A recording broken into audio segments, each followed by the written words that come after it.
Hi, everyone.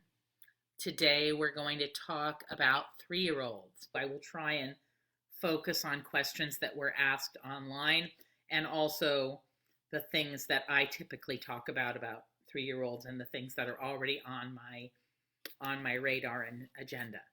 So, first, what I'd like to do is to try and talk to you for a little bit about what I would like to convey about 3-year-olds and why have chosen this age to do this Facebook Live. But before we start on content, I want to sort of offer a clarification.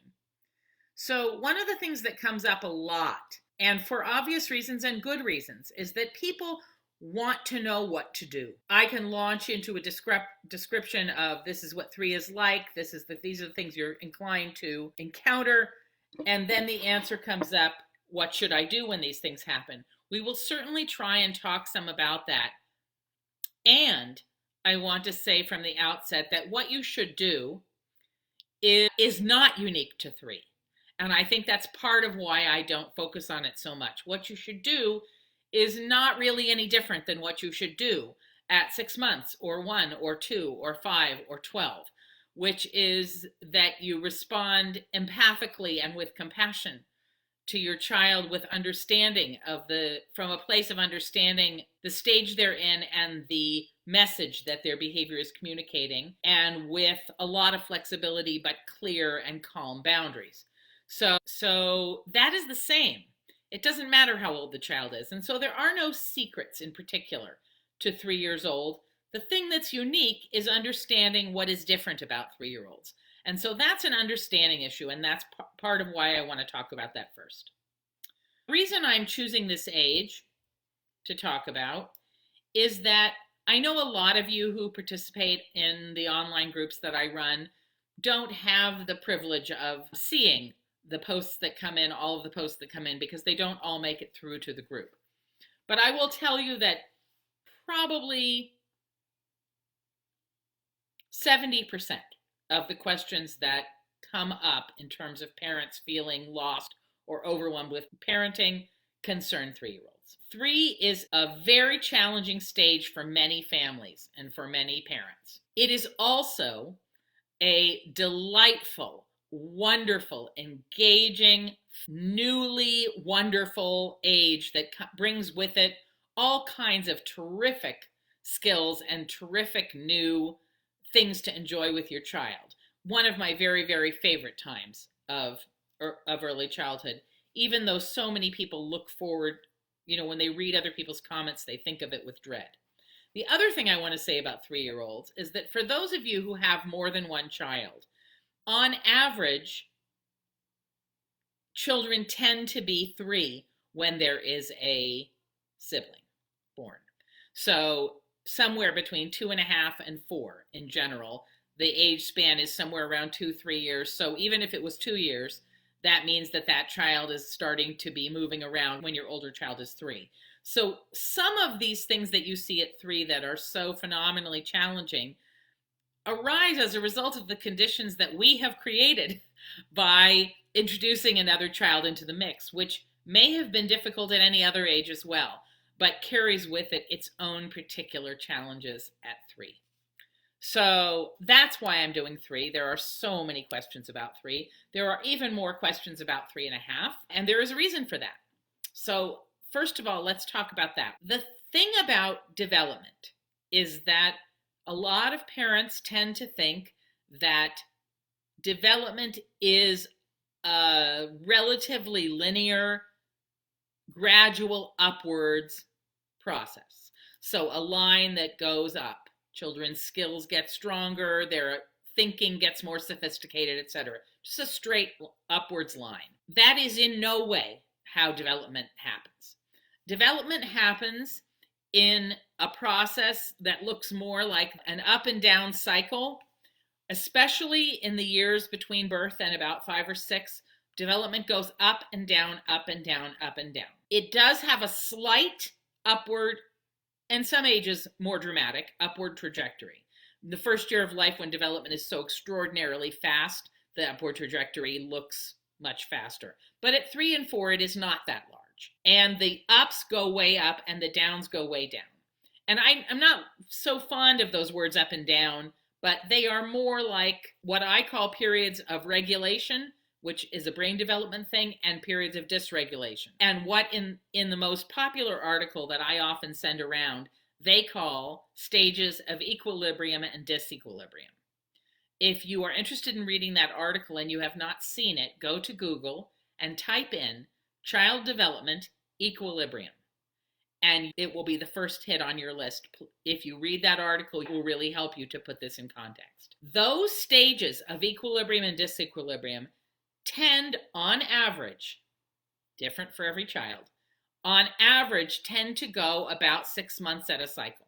So you hit the highs at 6 months, let's say, just this is completely hypothetical, let's say at the time your child turns 3, they are at the top. And then it takes them 6 months to go through this cycle, and at the next 6 months, they're at the bottom. They spend the next 6 months going back up, they're at the top again. Again, this does not happen on the birthday and at 3.5, or on the birthday at 4 and at 4.5, etc. for every child. It could happen at any point, and the cycles could be 6 months, or they could be 4 months, or they could be 5 months, or they could be 8 months. Those things are very, very highly individual. But what is very predictable are the rises and the falls. On average, for some reason, and I'm not exactly sure of the reason of this, on average, if you look at a very large population of people, what you find is that the most regulated times tend to be in the first half of every age. So between 3 and 3.5, or 4 and 4.5, it's true at every age. But since we're talking about 3s today, I'll just use that reference. On average, kids tend to be more regulated in the first half of every year. Again, for some children, it's total opposite. Second half is delightful. First half is very difficult. Different for every single child. But on average, 3.5 tends to be one of the most dysregulated times, but it could be any time during 3. That's why 3.5 comes up so much. So, first of all, there's that piece of developmental context, which is that there is an up and a down. Your ability to predict that and count on it will help you stay calm, will help you put behavior in context. How do I know if my child is in this unregulated cycle, or it's because we're in a stay-at-home order and everything has changed? The answer is that you kind of don't. When something is so out of the norm and kids are really struggling and adults are really struggling, all bets are off for being able to completely count on the normal trajectory of development. Very difficult to separate things out like that. We can't take a look at a child and say, well, this portion, or 25% is because of dysregulation, 25% is because they're having to stay in. There's no way to know that. I think I would just presume that developmental stage plus the crisis is likely to lead to even more significant challenges for children and parents, and just have that as a baseline expectation. So what is it about 3? Because this happens at 2, 2.5, 1, 1.5, 4, 4.5, 5, 5.5, same thing. It does slow down after about 6. Doesn't quite happen the same way. This is very much a pattern of early childhood when development is so very fast. It does slow down in older children. So what is it about 3? So the answer is there are several points in development where there are very large and significant shifts in brain development. Those tend to be at 3, at 5, and at 7, at least to the extent that parents can easily observe or notice them. The first really big one, cognitively, is around 3. Again, could be at different ages for different children. Every child is different, but on average, there is a big leap at 3. So one of the ways that I like to explain this to people is that most of you, this is just one piece of it, most of you, if you try and think back, or you chat with your friends or your spouses and you ask them, what is the earliest childhood memory that you have?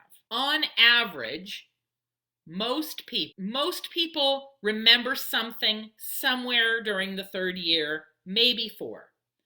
But very few people remember things very clearly that are before. And on average, most people, especially by the time they are adults, tend to remember things from around 3 or 4.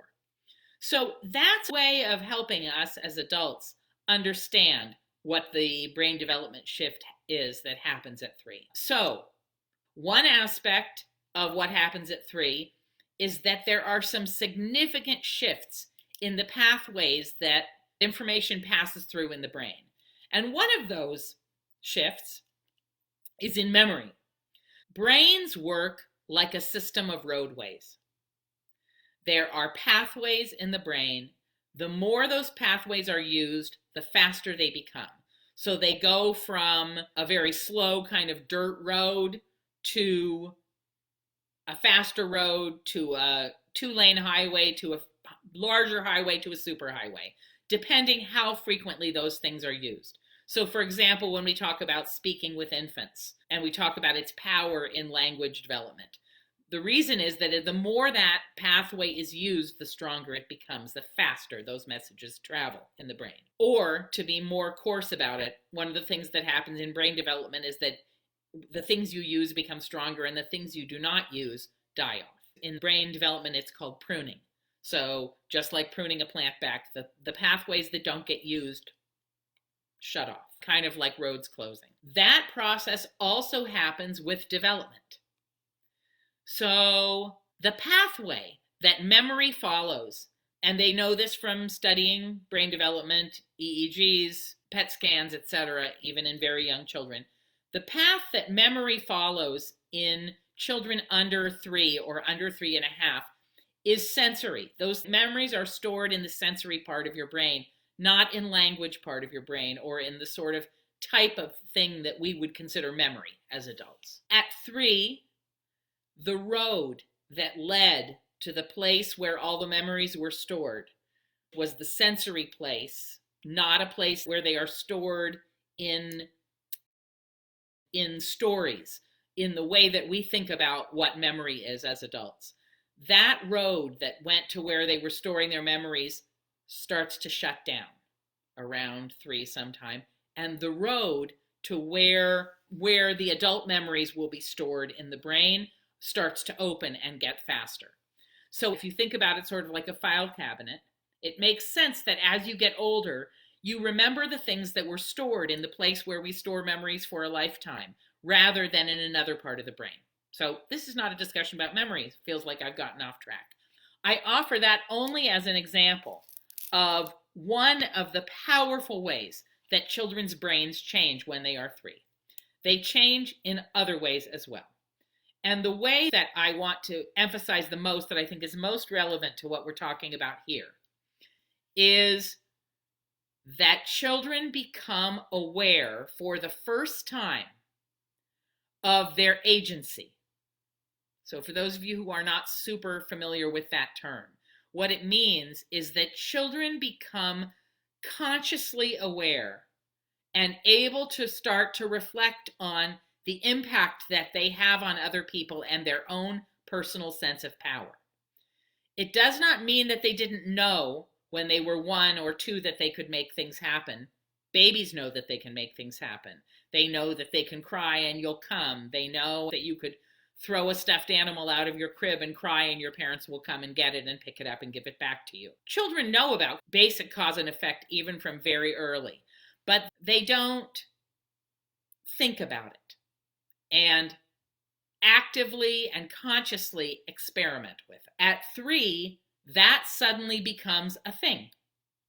And children see that they have power and that they have an impact and that they can impact the way other people feel and what other people do in a sort of intentional way.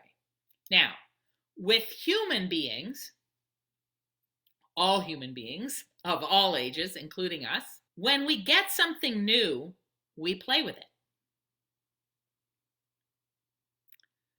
to see how it works, to see how it operates, to see what it will do and what it won't do, to test it out, see how far it will go, see how it functions. Whenever anything new appears, we are driven to experiment with that thing. Wow, look, I do this and this happens. I have never noticed that before. I have never paid attention to that before. Look at that. I can make her yell. Wow, that is such power. I can do that. And I wonder if I did it tomorrow, would it still happen? They are experimenters. They are scientists. They are trying things out and testing things out. And we tend to use that word testing in such a negative sense. We use this word as parents like it's a bad thing. Like, oh, 3-year-olds test you. 3-year-olds test you all over the place. And they're testing boundary and they're testing limits and they're testing my patience and they're testing and they're testing and they're testing. And we talk about it like it's a bad thing. It's not a bad thing. It's hard, but it's not a bad thing. It's a terrific thing. It is like what you would want. In any scientific experiment, the goal is to test over and over and over again and see what happens. And when the same thing happens predictably over and over and over again, at every stage in every different way you try it, does it work the same if I do it this time? Does it work differently at nighttime than in the morning? Does it work? They are brilliant scientists, and they are testing like a scientist tests. And that is indeed what they are doing. So they are children who are noticing their power for the first time, experimenting with their personal power for the first time. Parents may be in a position where they may have had a child who hasn't really had that happen that much before, or the degree to which they had tested was pretty simple. Can I open this cabinet? Will they let me throw something at the window? Those are the kinds of things that 2-year-olds think about. 3-year-olds are much more sophisticated in this way. That being said, I want to say something that I should have said at the beginning. You know, I mentioned a little while ago that 3 is an age at which often there is a younger sibling in families that have more than one child. And when we have another sibling, our 3-year-olds seem like big kids. They look like preschoolers. They seem like 4 and 5-year-olds. We think of them as big kids who can manage things. And we, in some cases, sort of rely on them to be more sophisticated because now we have a baby and we need them to take care of some things for themselves. So one of the things I want to say to you is that your 3-year-olds are essentially babies. They are still toddlers. Your expectations of them should still be low. If you have a 3-year-old and a 9-month-old, you have a baby and a toddler. You do not have a sophisticated, mature 5-year-old. Not that 5-year-olds are always so sophisticated or mature, but you know what I mean. It's a different sort of skill set. And a baby who you can give your attention to, and the 3-year-old can manage things for themselves. No, 3-year-olds need a lot of support. So, what does that mean? Well, it depends what your child has been like to this point, and it depends on your own resources. As those of you who know me know, it depends is a pretty mantra with me. It depends on lots and lots of things. Someone earlier raised, how do we know what the effects are of having to quarantine? We don't. But the answer is that there's no doubt that it's sizable, not only from their own experience, but certainly from their reflecting our experience and our anxiety and our impatience and to some extent our fears and our own stresses about what has been going on. Those things impact 3-year-olds even more. So I think it is a mistake, an understandable mistake, but a mistake done to suddenly have high expectations of a child who is 3. They are babies. When you have children who are 10 and you have friends, or in my case 20, and you have friends who have children who are 3 or even 4 or 5, you will see how different the 3-year-olds are. They are very, very little. And the expectations of them are often too high. So that's one piece. So there is a particular contradiction, paradox, that's the word I was looking for. A paradox when children are 3. So they are getting bigger and they are discovering their capabilities, and they are discovering that they have power and agency in the world, that they can make things happen, that they can influence other people's emotions. Those are very heady, very big and powerful, and to a great extent scary things. They are also, as I just said, still babies. And in that sense, they are both delighted and to some extent terrified by the power that they have. When children have more power than they can manage on their own, they become much more dysregulated. And they don't yet know, by any stretch, I've never ever met a 3-year-old who could do this. They don't yet know that that's the problem. They don't know that they have too much power. They think they want more.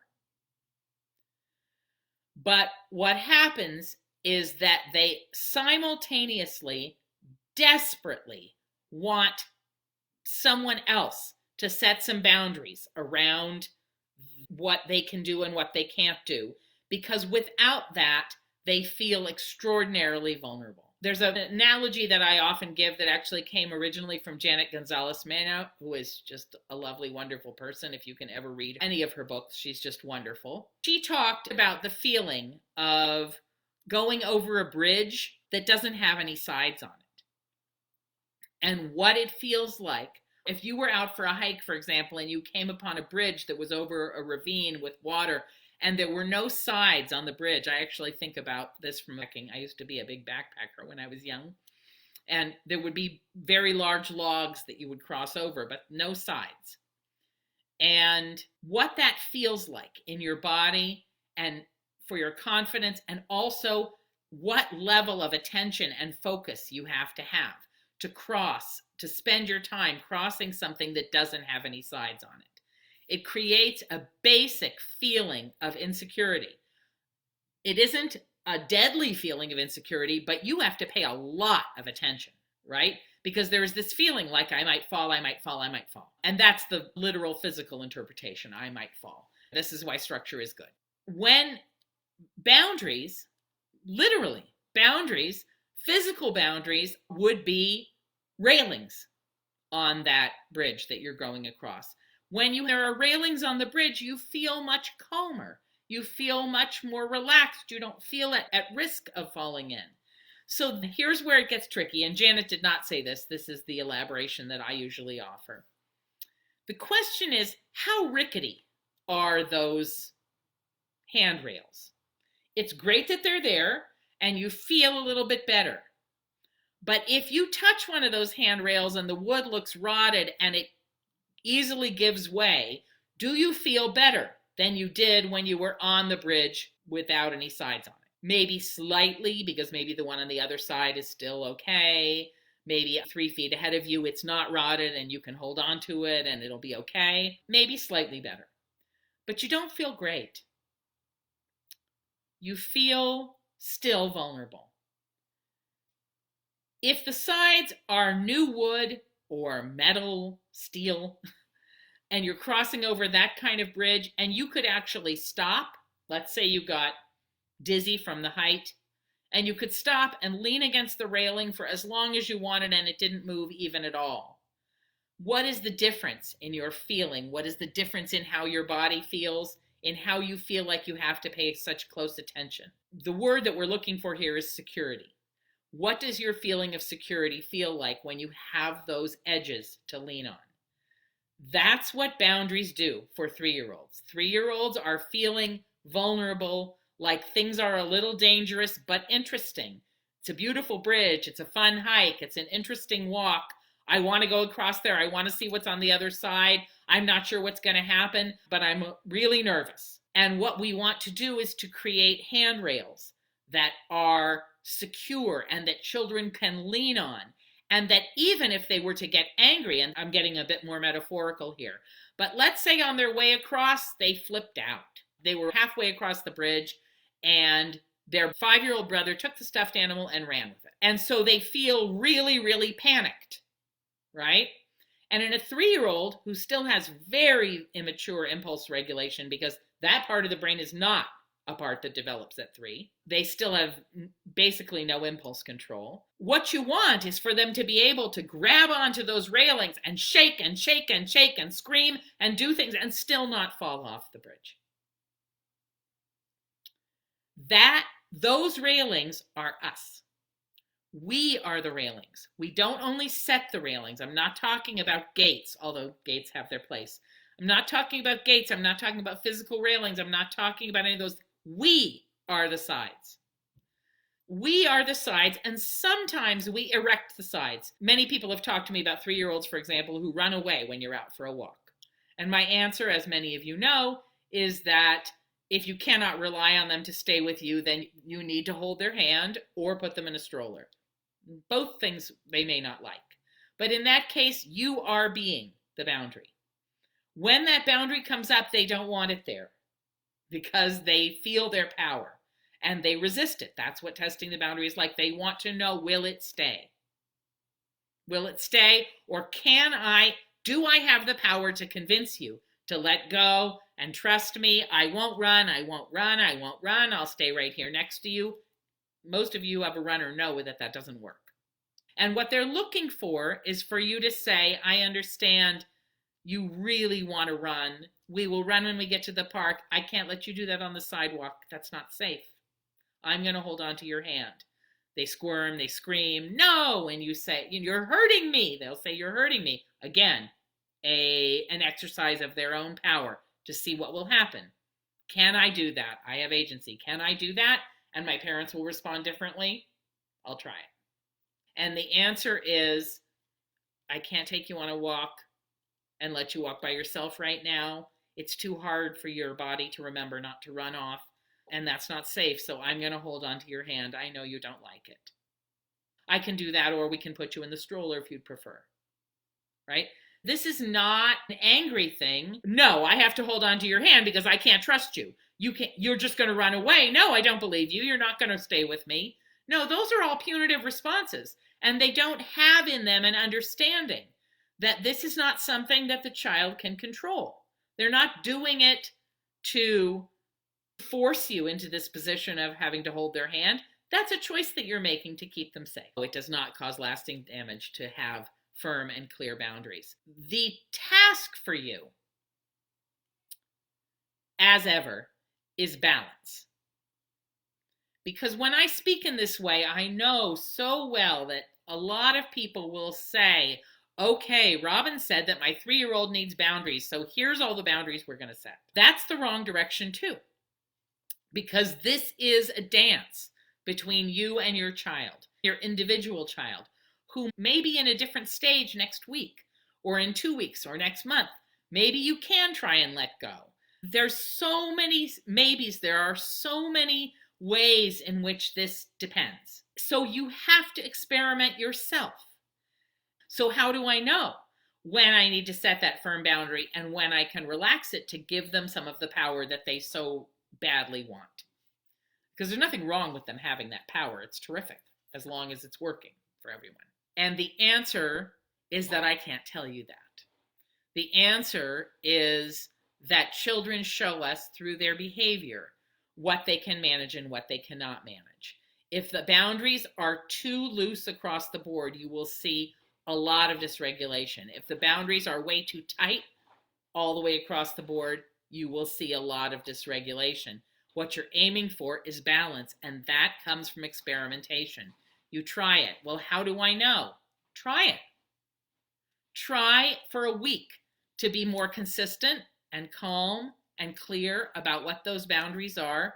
Don't set them everywhere. Children have to have room to move and experiment, but a little bit here and there, and see what impact it has. Do you have a calmer child in general after the first pushback? Do you have a calmer child in general? If so, you know that that's what they need right now. If you get stronger pushback and it just keeps getting worse, they probably need fewer. But again, maybe not. This is part of what the beauty is in individual consults that I do with parents and families, is that when we're speaking just one-on-one about your own child, I can ask you 100 questions. I know that sounds fun, but I can ask you all these questions and we can figure out together which way you need to move. And usually, based on a lot of experience on my part, I can tell you from your descriptions which way you need to move. But in a general sense, you need more experimentation.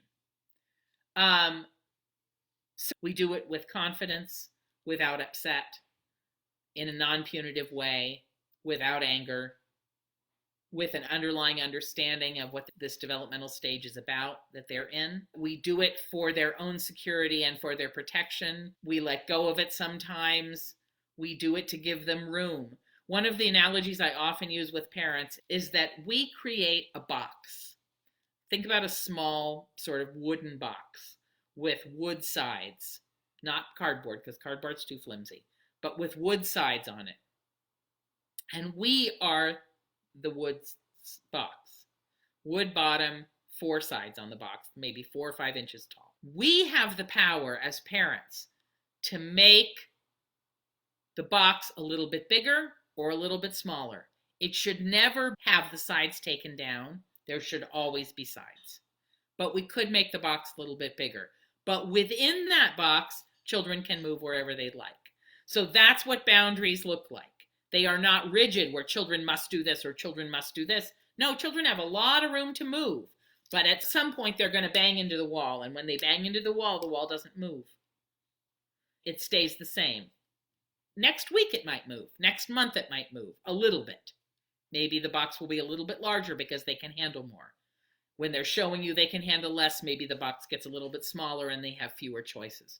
One very concrete example of this is the reminder that we often give people to never give children too many choices. Well, choose something to wear and then come downstairs, and they have a whole drawer full of stuff. They can't do that. Most children can't do that. Even if they insist that they want to, give them 2 choices, maybe 3, but no more than that, because then they are overwhelmed and they can't make that decision. That's a very concrete, literal way to look at how much space children need to move. We set those boundaries. We set the edges of the box. We say within this box fits 3 changes of clothes, but you don't throw all the clothes in there because they can't handle that. It is a lot of practice. And the best part, I say with a bit of sarcasm, the best part is that as soon as you get really good at it, they'll move into a different stage and the same things won't work anymore. I think about my own child, who I believe is puttering around in the kitchen, where I had taught in preschools for years and I had this whole thing like give her 2 choices, give her 3 choices, and pretty consistently when she was little, she would say, none of those are my choices. I choose something else. And then I would say the thing that I was taught to say in my preschool training, well, that's not one of the choices. It didn't make any difference. It didn't work at all. You're asking the box size changes by their skill? No. It changes by their development, not by their skill. It changes by what their behavior tells you they can manage and what their behavior tells you they can't manage. How can we manage those differences when they think it isn't fair? It isn't fair. Fairness is everybody getting what they need for their own stage of development, not everyone getting the same thing. That's not fairness. So to me, that addresses the fairness issue. Okay, one more thing. One of the things that 3-year-olds are famous for is experimenting with words and the power of words. And through observation, astute, clever, brilliant observation, young children somehow figure out, even if we don't behave in these ways, they figure out that there are words that have a tremendous power on adults. Those words usually have to do with physical harm. And because adults respond very strongly when you say, I'm going to kill you. Much more strongly than when you say, I'm mad at you, or I don't like that. We don't respond so badly to that. But we do respond strongly to a 3-year-old who says something more extreme. 3-year-olds are brilliant, and they watch that, and they experiment with it once, and they see. 3-year-olds are still in a stage that I consider omniscient. So they know what you think and what you feel, even if you try not to show it. So they see you startle. They see you perk up like, what? What did he say? And even when you recover quickly, you look at your spouse and you say, what? Where did he get that? Who did he hear that from? We don't talk like that at our house, etc. Doesn't matter. Experiments, kids pick up these words from the world around them. It happens. And they use strong, strong words. And they use them because in a millisecond, they see that they have a full effect and they are experimenting with agency and with their power. So 3-year-olds are well known, and young fours too, for saying things that feel to parents like their child is, for lack of a better word, a sociopath. And for those of you who have hung around my group, you know that I created this tongue-in-cheek funny thing that I call the sociopath flowchart. It's meant to be a joke. It's not meant to call children sociopaths. It's a reflection, a humorous sort of self-reflection on what it's like to have young children say very extreme things. There was a post in the group where somebody said, my child is 2 and I'm concerned they're going to become violent. Most of us have had a 3 or a 4-year-old say, when you're sleeping, I'm going to cut off your arms and I'm going to throw your body in the garbage. It's a pretty extreme thing, and you're thinking, where in the world did they get that? And what is the level of violence? And, those are all adult lenses that we're hearing those words through. They don't mean that. All they mean is that they have discovered words that have a lot of power to describe how strongly they feel. So I feel, I'm going to do this a little tongue-in-cheek, I wanted that candy bar, and you wouldn't give it to me. And I'm not just a little bit mad about that. If I was a little bit mad about that, I would say, I don't like you. But I am so mad about it, and it feels so unfair, and I should totally get to make that decision, that I'm going to say, I hate you. And then you get mad, and then I see, ooh, look at the power that these words have. And then when you won't do it next time, I'm going to get even stronger, and I'm going to tell you that I'm going to chop you up in pieces and put you in the garbage disposal. What to do in those situations? The answer is to hear the emotion and not the words. Hear the emotion and the feeling, not my daughter just brought me a bagel. Hear the emotions and the experience and the struggle that the child is having, and completely let go of the words. So I'm going to chop you up and put you in the garbage. The answer to that is, wow, you sound like you are really upset with me. You want to talk about it? You want to tell me about it? Just hear the emotion. Forget about the words. All that meaning that you're laying on the words is all an adult view. It is not a 3 or a 4-year-old view. Let it go. Don't worry about it. How about controlling play? The short answer is that play belongs to children and they deserve to control it. So that's the quickie answer. The sociopath flowchart says, are you concerned that your child might be a sociopath? Are you concerned that your child might grow up to be violent? And then the flowchart goes down and it says, are they 3?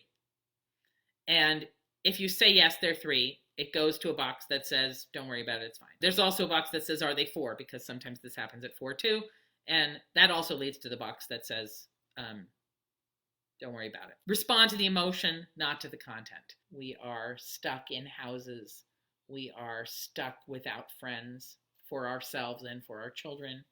We are in a very difficult period of time. All bets are off. Compassion for yourselves. More and more and more compassion for yourselves, for your spouses, for your children. Your children are finding this just as hard as you are. It will not last forever. It feels like it will, but it won't. Just have to get through. It means relaxing all of your many rules or standards about screen time, whatever it means, just do it. Get through, get to the other side. We can figure those things out later. And I know that some of you are saying, but you just said they need these boundaries, they need this structure. And yes, I did say that, but what I also said is that what you're seeking is balance. Balance that takes into account all of the many factors that are in play right now. And right now, that is one of the factors that's in play. So I wish you all well. Try to circle back to the beginning of this. Remember what a delight 3-year-olds can be. Try to notice the incredible beauty in the richness of their play, the way that they can take things in, the way they are starting to understand things in a completely different way. They are just loads of fun. They need you to relax a bit. We're all dealing with unprecedented stresses. You're doing fine, no matter what you're doing, pretty much. Try and let it not be so hard for a little bit and just enjoy your kids and your life with them. Even 3-year-olds. Perspective, perspective, perspective. All the best to all of you. Stay safe, stay healthy, stay home, and enjoy your kids, even the 3-year-olds. Bye for now.